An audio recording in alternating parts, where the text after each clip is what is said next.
Hi guys. So this quick chat is going to be about phone call automation. Yes, I know that it can be expensive to hire people to answer the phones, and there can be multiple phone calls coming in at the same time. And it does take a lot out of your receptionists, vocal cords, you're putting strain on them 8 hours a day plus. So I do want to talk about one particular scenario where I think it's actually affecting your revenue and not in a good way. If you are a charity organization and you depend on inbound calls, especially for potential donors or benefactors to find you,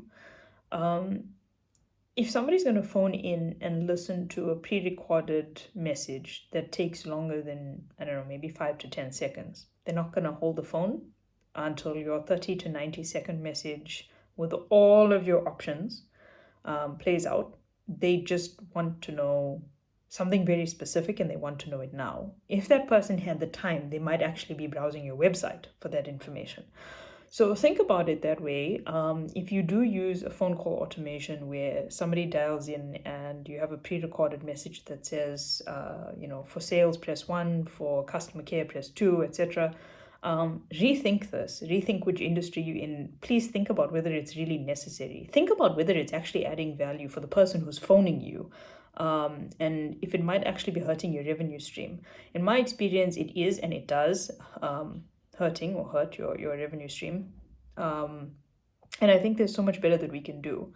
I know that we live in an age where technology dominates a lot of the business processes that we use, but I don't think it needs to be defaulted to just because we can. I've never been a believer in that.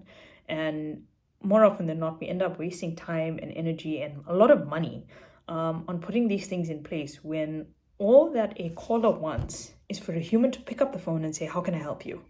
This is who you've reached. This is who I am. If maybe that person needs a reference. How can I help you? And then redirect the call as necessary. These messages, especially in a country like South Africa, where airtime is precious. Just think about that. How long can people really afford to be on the phone with you? And if you can't even speak to a human within 90 seconds, and you must have enough airtime to allow all of that nonsense to play itself out. In a country like this, where every slice of bread, not even every loaf of bread, every slice of bread really matters, it's something we have to think through very carefully. So good luck out there. I'd love to know how you are using this particular quick chat as food for thought in your business and in your communication channel upgrades and optimizations over time. And we'll chat again soon.